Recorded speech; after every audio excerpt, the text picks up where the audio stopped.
the tide.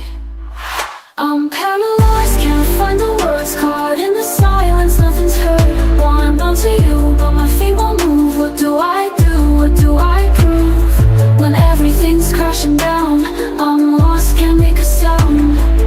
Eyes wide open, but the world's gone dark. Every thought's a shadow, every word's a spark. I'm trying not to be strong, but I'm breaking inside. Can't fix what's broken, can't turn back the tide. I'm paralyzed, can't find the words, caught in the silence, nothing's heard. Wanna bounce to you, but my feet won't move. What do I do? What do I prove? When everything's crashing down, I'm lost, can't make a sound. In the quiet, I'm screaming inside. In the dark, I'm searching for light, but I'm stuck in the middle, nowhere to go. Trying to be the strength you need, but I don't know. El propósito de la lección de esta semana es mostrar las implicaciones prácticas de la vida cristiana. Hasta aquí, mira, en el libro de Romanos, en la epístola a los Romanos, hemos encontrado muy pocos mandamientos, con excepción de ciertos mandamientos en el capítulo 6 que nos ordenan saber, considerar, presentar, etc. Ahora, en los primeros capítulos el énfasis no está en lo que nosotros debemos hacer, sino en lo que Dios ha hecho por nosotros. Lo que Dios ha hecho por gracia es siempre la base de la conducta y del comportamiento cristiano. Con esto en mente, veamos lo que dice ahora Romanos capítulo 12, versículo 1. Así que, hermanos, os ruego por las misericordias de Dios que presentéis vuestros cuerpos en sacrificio vivo, santo, agradable a Dios, que es vuestro culto racional.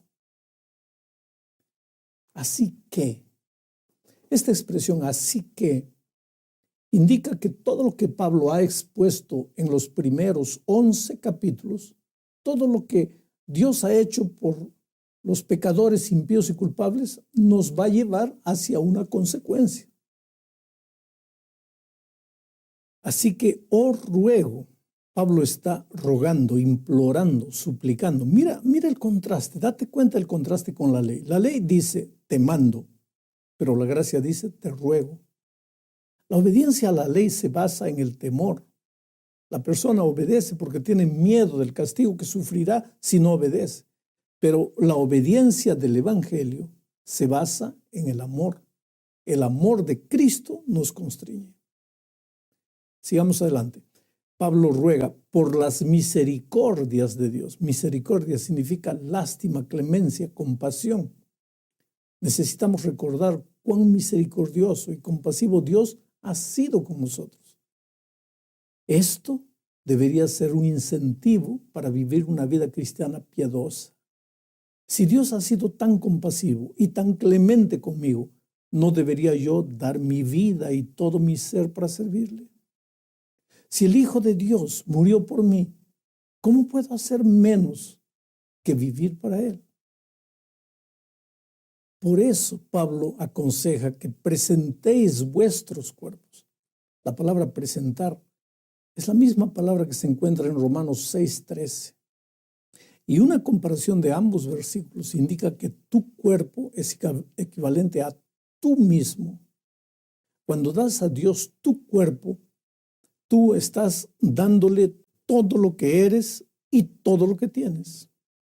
Hay momentos en que, como creyentes, fallamos y caemos y necesitamos presentarnos de nuevo al Señor y decirle, Señor, tú me has salvado por tu maravillosa gracia y por tu misericordia. Y aunque yo he pecado y te he fallado, gustosamente te presento mi cuerpo de nuevo para tu servicio.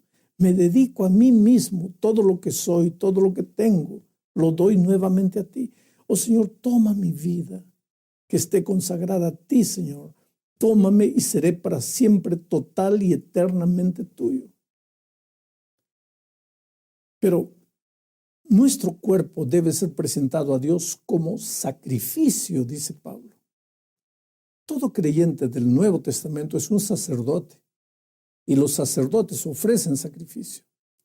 Un sacrificio pertenecía totalmente a Dios en el Antiguo Testamento, era de Él. Y un creyente sacerdote hoy día debe ofrecerse entonces y darse a sí mismo. Su cuerpo totalmente debe pertenecer a Dios para el uso de Dios. Cuentan que un creyente, después de leer Romanos 12:1, fue a la ladera de un monte y construyó un tosco altar de piedras. Luego se puso sobre el altar y dijo: Señor, aquí estoy, soy tu sacrificio vivo. Quiero que me uses como tú quieres. Mi vida te pertenece.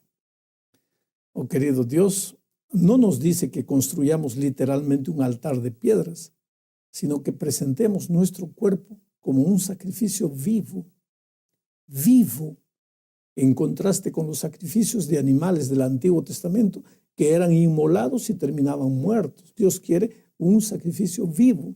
Y no solo eso, también un sacrificio santo, o sea, apartado para la santa voluntad y el servicio de Dios. El pueblo de Dios es santo, apartado para el servicio del Rey de los Reyes. ¿Te ves tú mismo como un siervo santo del Dios Altísimo? Pero no es solo eso, debe ser un sacrificio vivo, santo y agradable. Quiere decir, aceptable. Dios se complace con esos sacrificios. Dios no se agrada cuando los creyentes se niegan a darle todo. Oh, querido, que nada se interponga entre nosotros y nuestro Salvador. Pero el versículo dice que nuestro sacrificio, además de ser vivo, santo, agradable, debe ser un culto racional. La palabra lógico viene de la palabra racional, es la raíz griega para la palabra racional, lógico. A la luz de lo que Cristo ha hecho por nosotros, darnos enteramente a Él mediante un acto de total consagración, es la única cosa racional y lógica que podemos hacer. Ninguna otra cosa tiene sentido para el verdadero creyente. Lo lógico es hacer la voluntad de Dios. Hay una parábola interesante, no sé quién la inventó. Dicen que un granjero, naturalmente este granjero no debería conocer las leyes de la salud, se acercó a una gallina y a un puerquito y les hizo una pregunta de conciencia. ¿Quieren ustedes contribuir para un desayuno con huevos y bacon? Mira, para la gallina era solamente una contribución, un huevo, pero para el puerquito significaba un sacrificio completo. Bueno, el creyente debe ponerse totalmente en las manos de Dios. Que el Romanos 12:1 sea un recordatorio constante para cada creyente de que no nos pertenecemos a nosotros mismos, porque hemos sido comprados por precio. No tenemos el derecho de usar nuestros cuerpos como nos guste. Como siervos amantes de Jesucristo tenemos el deber de usar nuestro cuerpo como Él quiere. Hemos sido comprados con sangre y estamos ligados por amor. Hemos de presentarnos a nosotros mismos, a Dios, como vivos, sacrificios vivos entre los muertos. A la luz de la misericordia y de la gracia de Dios demostrada en el Calvario, ¿cómo podríamos hacer menos que eso? Ahora, vamos a avanzar. Mira lo que dice Romanos capítulo 12, el siguiente versículo, el versículo 2. Dice así: no os conforméis a este siglo, sino transformaos por medio de la renovación de vuestro entendimiento, para que comprobéis cuál sea la buena voluntad de Dios, agradable y perfecta. Nota que en este versículo hay dos mandamientos. El primero es negativo: no os conforméis. Lo que no debemos hacer es eso, no conformarnos a este mundo. El segundo es positivo: lo que debemos hacer. Este mundo, o sea, este tiempo. En 2 Corintios 4:4 leemos que Satanás es el Dios de este siglo, de este mundo. Cristo se dio a sí mismo por nuestros pecados para librarnos del presente siglo malo, dice Gálatas 1:4. Cuando no éramos salvos, éramos parte de este siglo malo, de este siglo satánico, pero Dios nos ha librado de él. Y ahora viene la amonestación: no os conforméis a este siglo. El verbo significa ser formado como, ser conformado a, ser modelado por, amoldar o adaptar una cosa a otra. Y Pablo está diciendo: no permitas que el mundo te presione dentro de su molde. No seas moldeado por las poses, por las conversaciones, por las expresiones, estilos y hábitos de este mundo. No te conformes, sino transformaos. Este verbo significa ser cambiado, ser modificado. La palabra griega es metamorfosis. Esta palabra se usa en Mateo capítulo 17, versículo 2, para la transformación de nuestro Señor, comúnmente llamada de la transfiguración. El Señor fue cambiado de tal manera que su gloria interior llegó a ser visible en el exterior. Ese es el cambio que tiene que suceder en la vida del cristiano. Pero ¿cómo se lleva a cabo esta transformación en la vida del creyente? Por medio de la renovación de vuestro entendimiento, dice Pablo. Es un proceso consciente. Es adaptar nuestro pensamiento y nuestra visión moral y espiritual a la mente de Dios. Y eso, querido, tiene un efecto transformador en nuestra vida. La mente del creyente debe llegar a estar saturada con la palabra de Dios, de modo que él pueda ver, pensar y sentir cada vez más como Dios ve, piensa y siente. Bueno, en la segunda parte de la lección, Pablo dice que si estamos siendo transformados a la imagen de Jesús, entonces no debemos permitir que el orgullo nos domine. En el versículo 3, Pablo aconseja lo siguiente: digo pues, por la gracia que me es dada a cada cual que está entre vosotros, que no tenga más alto concepto de sí que el que debe tener, sino que piense de sí con cordura, conforme a la medida de fe que Dios repartió a cada uno. Queridos, si hemos de ser como Cristo, entonces debemos ser humildes. Tenemos que pensar con sobriedad en cuanto a nosotros mismos y no inflarnos con una idea irreal, exagerada respecto a nuestra importancia y superioridad. No debemos tener un concepto elevado, altivo de nosotros mismos, sino que debemos vernos como Dios nos ve, con cordura. O sea, debemos tener un juicio correcto, justo, acertado, pensar sobria, sensatamente acerca de nosotros mismos, vernos como Dios nos ve. Segundo Gálatas 6:3, somos nada. Pensamos ser algo importante, pero sin Dios somos realmente igual a cero. Pero no te desanimes, querido, por tu insignificancia. No te desanimes por tu falta de importancia. La buena noticia es que Dios en su gracia puede hacer algo de la nada. Martín Lutero dijo un día: Dios creó el mundo de la nada, y mientras seamos nada, Dios puede hacer algo con nosotros. Interesante. Cada vez que te veas tentado a pensar que eres alguien, cuando te sientas muy importante, cuando tu ego se esté inflando, cuando creas que eres el que ganará el premio, cuando sientas que tu ausencia dejará un vacío difícil de llenar, sigue estas sencillas instrucciones y mira cómo tu alma va a quedar humillada. Toma un balde de agua, llénalo con agua, mete la mano hasta la muñeca dentro del agua. Después saca rápidamente tu mano y el hueco que quede es la medida en que serás echado de menos.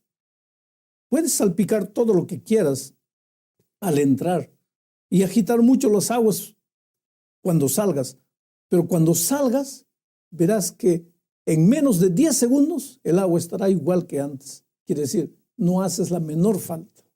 Entonces, cuando te sientas muy orgulloso, recuérdate de esto. Cuando sientas que eres el indispensable, el tal, recuérdate que cuando desaparezcas, en 10 segundos las personas se olvidaron de lo que hiciste o lo que no hiciste. Cuentan la historia de un pequeño árbol, bajito, presumido, dio una mirada alrededor del suelo y luego alzó su cabeza y gritó: «Miren qué grande soy». Y jactándose así, se balanceaba orgulloso en medio del aire. Al mismo tiempo, el pino más alto del bosque levantó su cabeza al cielo y suspiró: «Miren cuán pequeño soy, cuán distante estoy del cielo y de las estrellas. Cuántos años de espacio entre mí y las estrellas». ¿Sabes, querido? Mi grandeza depende de con qué me mido o a dónde miro. Si miro a la tierra, soy muy grande, pero si miro al cielo, no soy nada. En la tercera parte de la lección pasamos a hablar del respeto que el cristiano debe tener a las autoridades constituidas. ¿Sabes? Esto no es fácil porque vivimos en un tiempo en que el lema de las personas parece ser: si hay autoridad, yo soy contra. Y sin embargo, Pablo dice que la persona que ha sido justificada por la fe debe manifestar en su vida el respeto por las autoridades. Llámense estas autoridades padres o profesores o patrones o autoridades políticas. ¿Esto significa que las autoridades nunca se equivocan? En absoluto. Pero significa que mientras una persona ocupa un cargo de autoridad, debe ser tratada con el respeto que su investidura le otorga. Pero hay un consejo más. El versículo 8 dice: «No debáis a nadie nada, sino el amaros unos a otros, porque el que ama al prójimo ha cumplido la ley». ¿Sabes, querido? La deuda es un problema que, como una bacteria infecciosa, va devorando la vida de mucho cristiano. En la vida hay un principio: no se puede gastar 11 si se gana apenas 10. Es simple, pero al mismo tiempo tan difícil. Creo que, con raras excepciones, nadie quiere deber. La deuda es como una bola de nieve que va aumentando imperceptiblemente. Pero cuando tomas conciencia de la realidad, ya es demasiado tarde. Que Dios te ayude a vivir sin deudas. ¿Cómo? Respetando lo que es de Dios y administrando con sabiduría lo que te resta. Es mejor 90 bendecidos por Dios que 100 sin la bendición divina. La cuarta parte de la lección continúa analizando el versículo 8. Debemos amarnos los unos a los otros porque el que ama ha cumplido la ley. Qué manera extraordinaria de resumir la ley. El amor es el fundamento de la ley. Dios es amor. Y el que ha sido justificado está en Dios, está en el amor, vive en el amor. En consecuencia, su vida es una vida de perfecta obediencia a la ley, porque el fundamento de la ley es el amor. Amarnos los unos a los otros, este asunto no es una obligación, es un resultado. En lugar de esforzarme para amar, yo tengo que esforzarme para no separarme de Jesús y vivir el amor de Jesús en mí con relación a mis hermanos. Bueno, llegamos al fin de la lección mencionando Romanos 13:11. Lo voy a leer. Dice: «Y esto conociendo el tiempo, que ya es hora de levantarnos del sueño, porque ahora está más cerca de nosotros nuestra salvación que cuando creímos». Oh, querido, Pablo ha exhortado a la iglesia animándola a mostrar amor. Ahora explica por qué es importante vivir conforme a la palabra de Dios. El pronto retorno de Jesús. El apóstol habla del tiempo en que vivimos. La palabra kairos significa el tiempo decisivo. Aunque nadie sabe la hora exacta, nosotros sí sabemos que la venida de Jesús está cerca. A medida que los días avancen, estamos cada vez más cerca. El Nuevo Testamento habla de la prontitud, de la brevedad de la venida de Cristo, porque lo decisivo ya sucedió: su muerte, su resurrección, su ascensión, el derramamiento del Espíritu Santo. Conocer la proximidad de la venida de Jesús es motivo más que suficiente para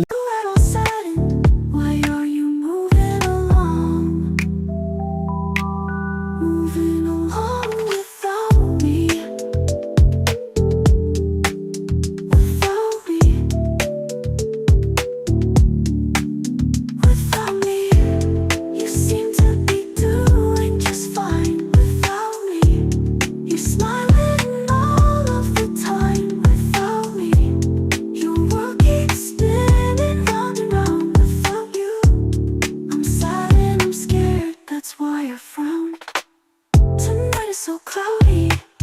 I see the raindrops in the sky. I'm trying to say howdy, but I don't even really know why. I try to reminisce on all the good times that we shared, but then I start to miss when you actually cared, when you cared about me.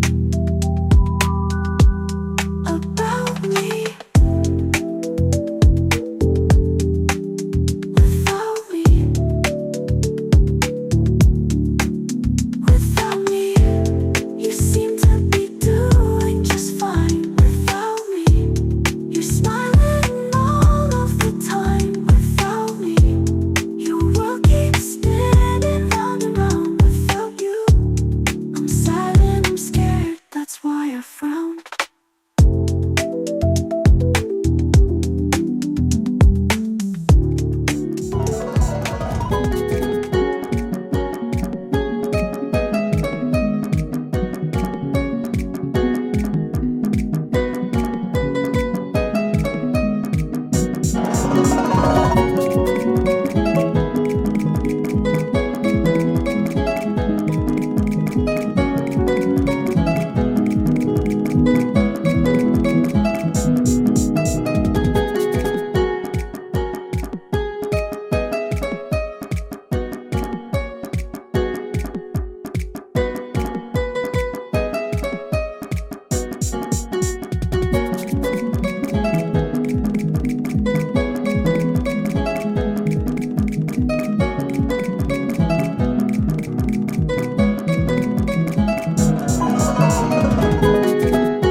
El propósito de la lección de esta semana es mostrar las implicaciones prácticas de la vida cristiana.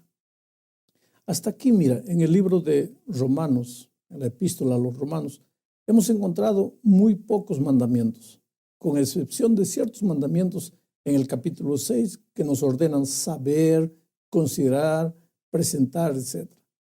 Ahora, en los primeros capítulos el énfasis no está en lo que nosotros debemos hacer, sino en lo que Dios ha hecho por nosotros.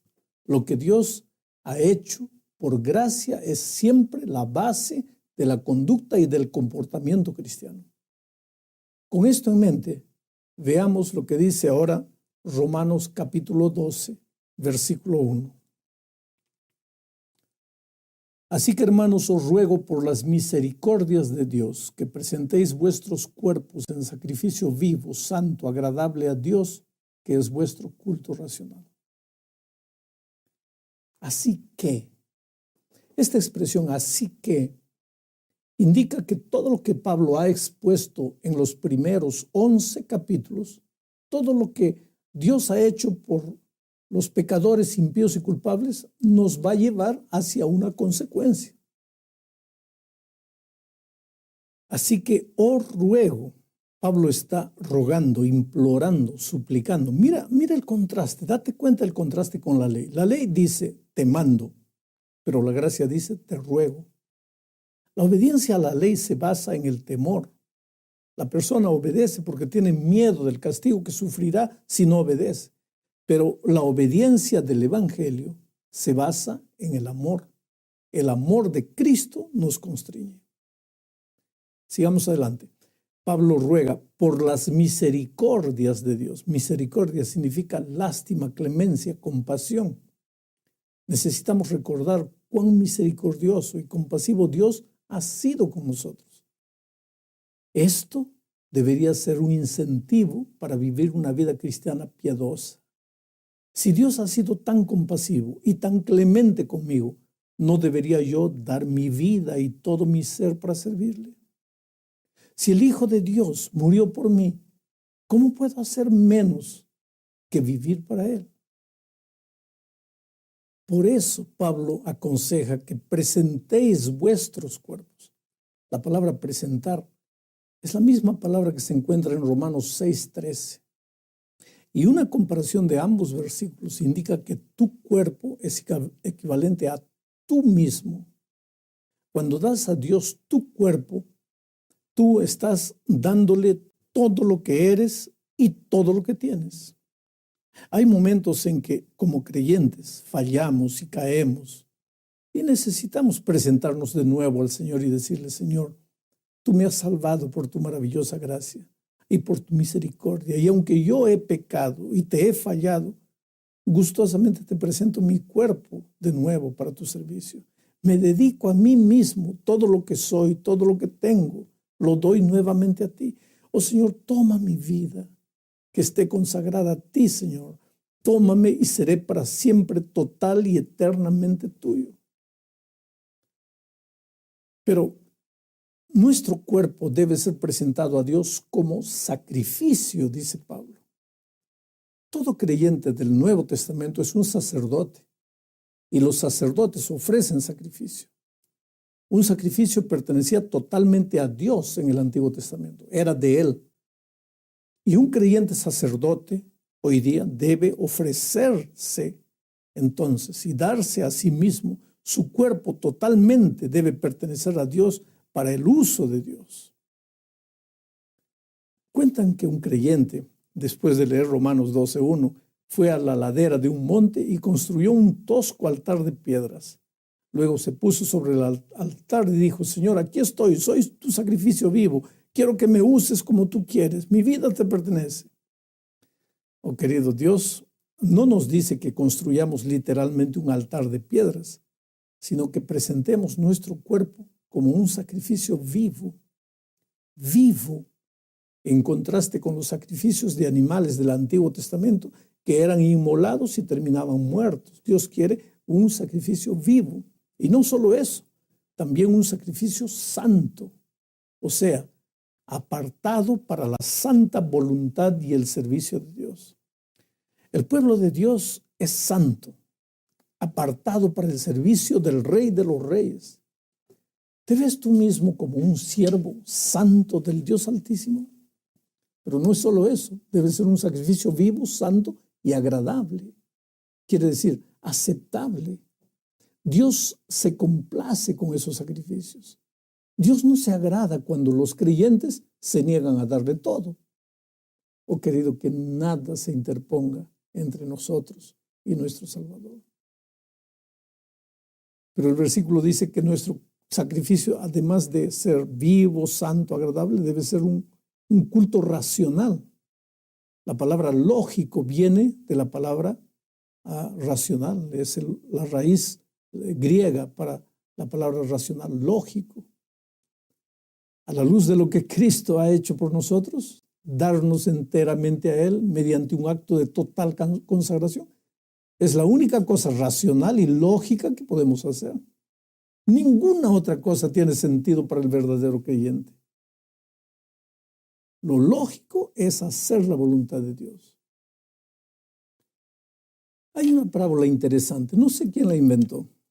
Dicen que un granjero, naturalmente este granjero no debería conocer las leyes de la salud, se acercó a una gallina y a un puerquito y les hizo una pregunta de conciencia. ¿Quieren ustedes contribuir para un desayuno con huevos y bacon? Mira, para la gallina era solamente una contribución, un huevo, pero para el puerquito significaba un sacrificio completo. Bueno, el creyente debe ponerse totalmente en las manos de Dios. Que el Romanos 12:1 sea un recordatorio constante para cada creyente de que no nos pertenecemos a nosotros mismos, porque hemos sido comprados por precio. No tenemos el derecho de usar nuestros cuerpos como nos guste. Como siervos amantes de Jesucristo tenemos el deber de usar nuestro cuerpo como Él quiere. Hemos sido comprados con sangre y estamos ligados por amor. Hemos de presentarnos a nosotros mismos, a Dios, como vivos, sacrificios vivos entre los muertos. A la luz de la misericordia y de la gracia de Dios demostrada en el Calvario, ¿cómo podríamos hacer menos que eso? Ahora, vamos a avanzar. Mira lo que dice Romanos capítulo 12, el siguiente versículo, el versículo 2. Dice así: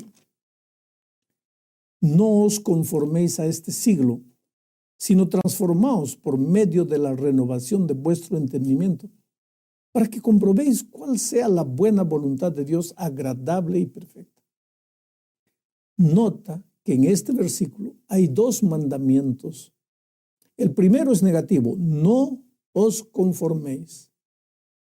Lo que no debemos hacer es eso, no conformarnos a este mundo. El segundo es positivo: lo que debemos hacer.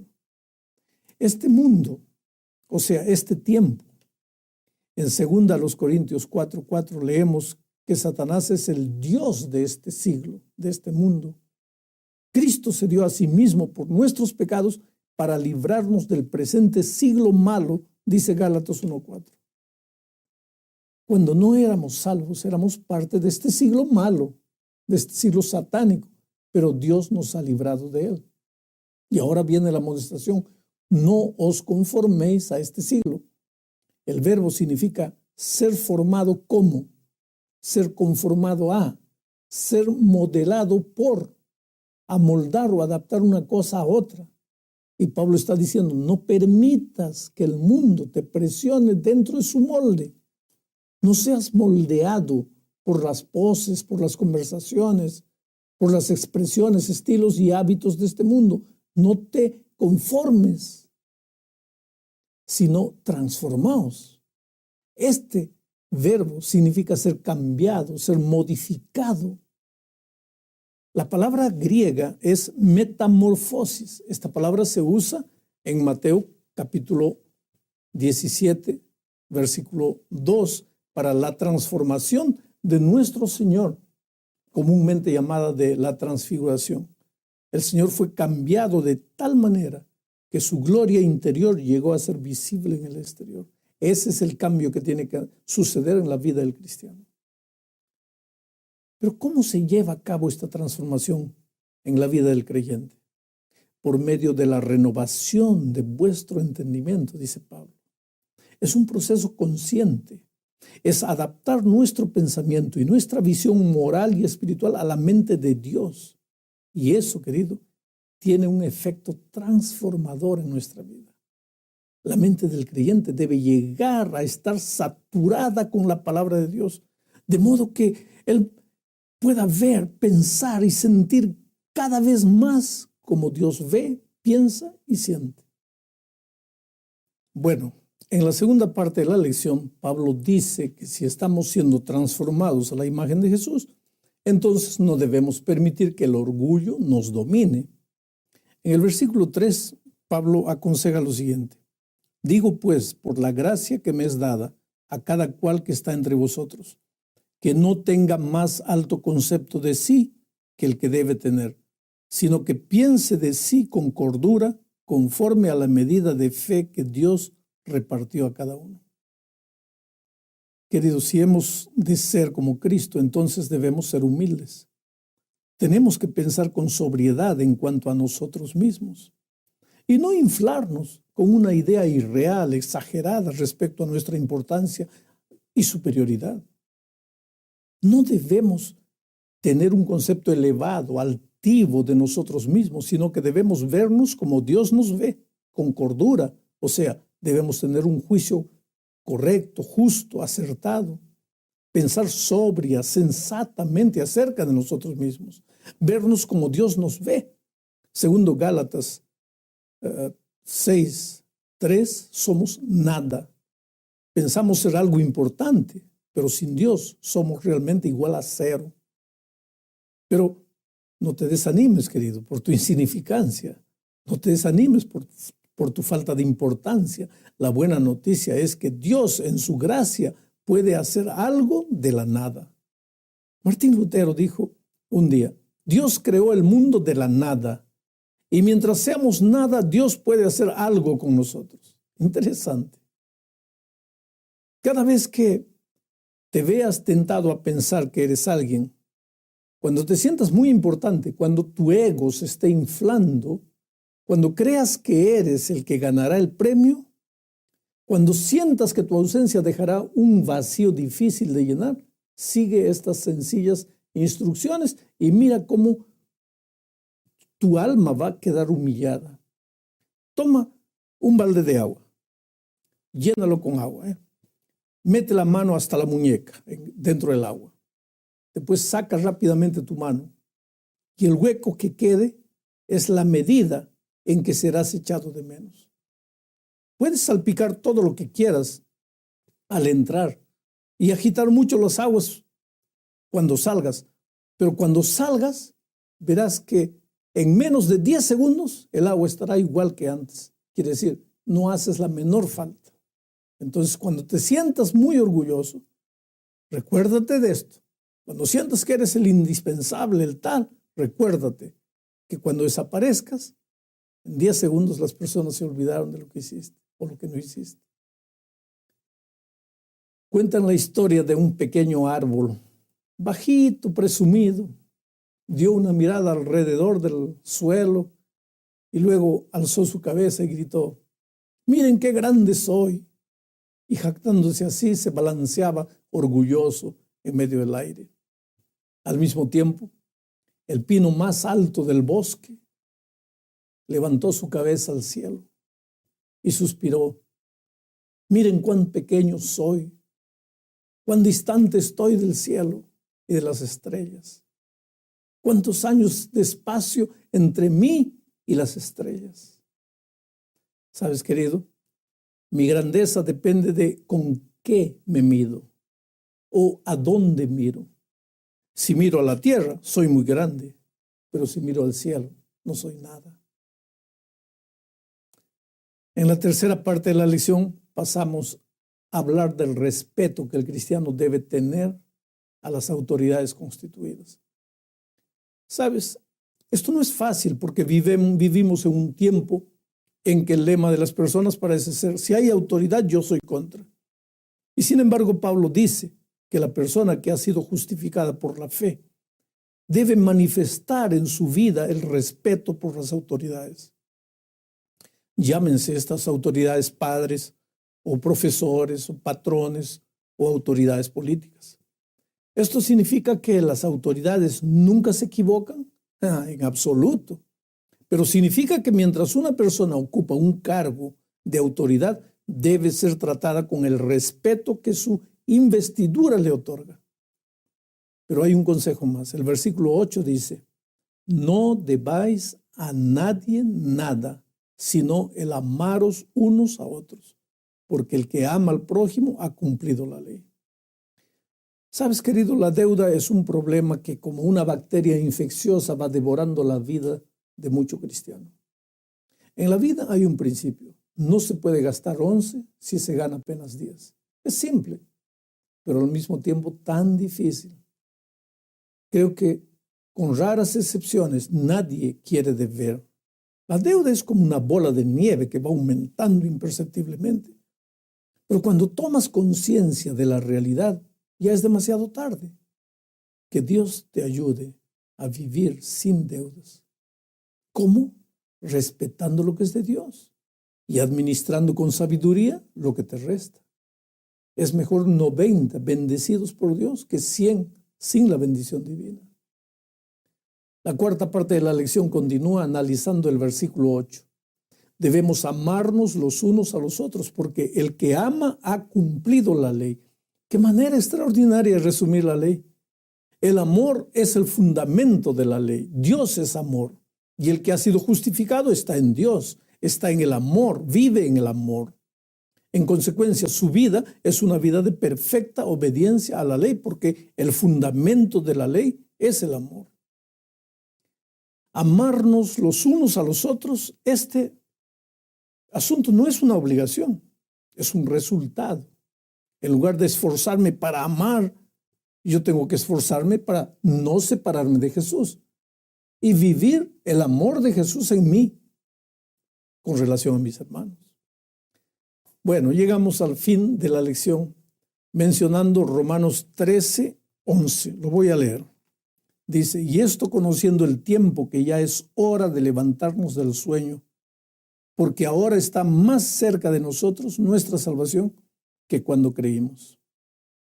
Oh, querido, Pablo ha exhortado a la iglesia animándola a mostrar amor. Ahora explica por qué es importante vivir conforme a la palabra de Dios. El pronto retorno de Jesús. El apóstol habla del tiempo en que vivimos. La palabra kairos significa el tiempo decisivo. Aunque nadie sabe la hora exacta, nosotros sí sabemos que la venida de Jesús está cerca. A medida que los días avancen, estamos cada vez más cerca. El Nuevo Testamento habla de la prontitud, de la brevedad de la venida de Cristo, porque lo decisivo ya sucedió. Su muerte, su resurrección, su ascensión, el derramamiento del Espíritu Santo. Conocer la proximidad de la venida de Jesús es motivo más que suficiente para